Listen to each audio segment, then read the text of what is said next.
दोस्तों Bajaj holdings and investment limited ने अपने फोर्थ क्वार्टर के रिजल्ट आज रिलीज किए हैं। रिजल्ट के साथ साथ इन्होंने 28 रुपीज़ पर इक्विटी शेयर का डिविडेंड भी अनाउंस किया है। इसके लिए जो क्रेडिट की डेट रखी है इन्होंने वो जो है 15 अगस्त रखी है। 15 अगस्त को ये अमाउंट जो है डिविडेंड वाला 28 रुपये का वो आपके अकाउंट में क्रेडिट कर दिया जाएगा। आइए देखते हैं कंपनी का रिजल्ट, क्वार्टरली रिजल्ट्स कैसे रहे। डेटा करोर्स में है।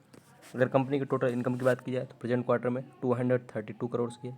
पिछले क्वार्टर में 158 करोड़ की थी। तो क्वार्टरली बेसिस पे अगर कंपेयर किया जाए तो कंपनी के जो रेवेन्यू है लगभग 46% के आसपास यहाँ पे बढ़ते हुए नजर आया। जबकि लास्ट ईयर कंपनी का रेवेन्यू 1221 करोड़ का था। तो ईयरली बेसिस पे कंपनी की जो रेवेन्यू है वो लगभग 80% के आसपास यहाँ पे डिक्रीज होते हुए दिखा है। इसके बाद अगर कंपनी के एक्सपेंडिचर की बात की जाए तो प्रेजेंट क्वार्टर में जो कंपनी का एक्सपेंडिचर है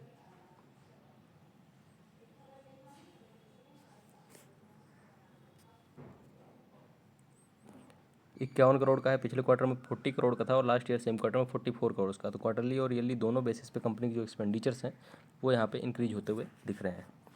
इसके बाद कंपनी का जो प्रॉफिट बिफोर टैक्स है वो एक्चुअली देखिए रेवेन्यू जो है 200 करोड़ के आसपास है, उसमें से 50 करोड़ का एक्सपेंडिचर हो गया, मतलब 150 करोड़ के आसपास ही होना चाहिए प्रॉफिट।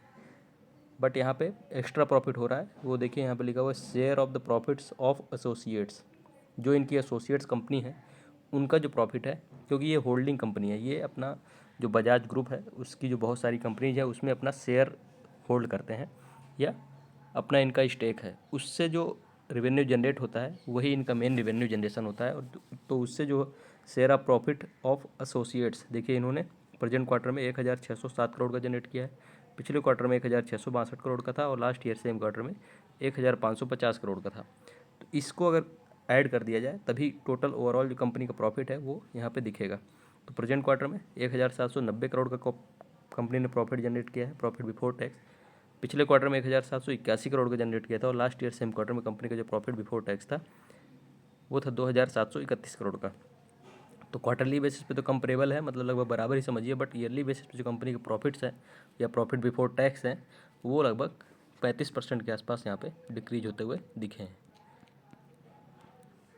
इसके बाद कंपनी का प्रॉफिट आफ्टर टैक्स यानी पैट की बात की जाए तो प्रेजेंट क्वार्टर में 1750 करोड़ का है। पिछले क्वार्टर में 1750 करोड़ का, मतलब लगभग फ्लैट ही रहे कंपनी के प्रॉफिट्स यानी पैट क्वार्टरली बेसिस पे। But last year same quarter में कंपनी का जो प्रॉफिट था वो 2716 करोड़ का था। तो ईयरली बेसिस पे कंपनी के जो प्रॉफिट्स हैं वो लगभग 36% के आसपास यहाँ पे डिक्रीज होते हुए दिखे हैं। इसके बाद अगर कंपनी के profit after tax EPS earning per share की बात की जाए तो प्रेजेंट क्वार्टर में 155 का है। पिछले क्वार्टर में 157 का था और लास्ट ईयर सेम क्वार्टर में 244 का था कंपनी का ईपीएस। तो क्वार्टरली बेसिस प्रॉफिट की तरह ईपीएस में कुछ खास चेंजेस नहीं है। बट ईयरली बेसिस पे कंपनी का ईपीएस काफ़ी ज़्यादा मार्जिन से यहाँ पे घटते हुए दिखा है। जैसा कि मैंने बताया कि जो बजाज होल्डिंग कंपनी है वो अपना स्टेक काफ़ी सारी कंपनीज में लगती है। जैसे कि बजाज ऑटो कंपनी है, इनकी बजाज ग्रुप की ही कंपनी है, उसमें इनका 37% के आसपास स्टेक है। बजाज फाइनेंशियल सर्विसेज में लगभग 41-42% के आसपास का स्टेक है। बजाज ऑटो होल्डिंग्स जो है उसमें तो 100% पूरा इन्हीं का शेयर है। महाराष्ट्र स्कूटर्स लिमिटेड में लगभग 51% का स्टेक बजाज होल्डिंग का है। मतलब बजाज होल्डिंग एक तरह से जो इनकी ग्रुप की कंपनी है या अदर कंपनीज भी हैं उनमें इन्वेस्टमेंट करती है या उनका उनका स्टेक बहुत ज़्यादा है, मतलब परसेंटेज जो शेयर्स हैं इनके काफ़ी ज़्यादा है। बजाज ग्रुप में तो काफ़ी ज़्यादा है ही, अदर कंपनी जो दूसरी कंपनीज है उनमें भी काफ़ी ज़्यादा इनका इन्वेस्टमेंट रहता है एसोसिएट्स या तो सब्सिडरी के रूप में। तो वहीं से उनका मेजर रेवेन्यू भी जनरेट होता है।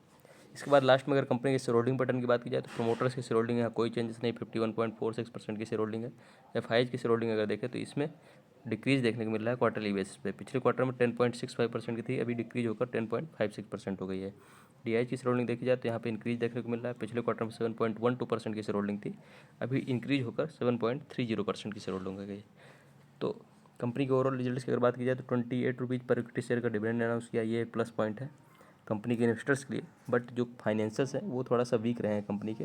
रेवेन्यू लगभग जो है 80% यहाँ पे क्वार्टरली बेसिस पे डिक्रीज हुआ है और प्रॉफिट कंपनी के लगभग 36% के आसपास ईयरली बेसिस पे डिक्रीज होते हुए दिखे हैं।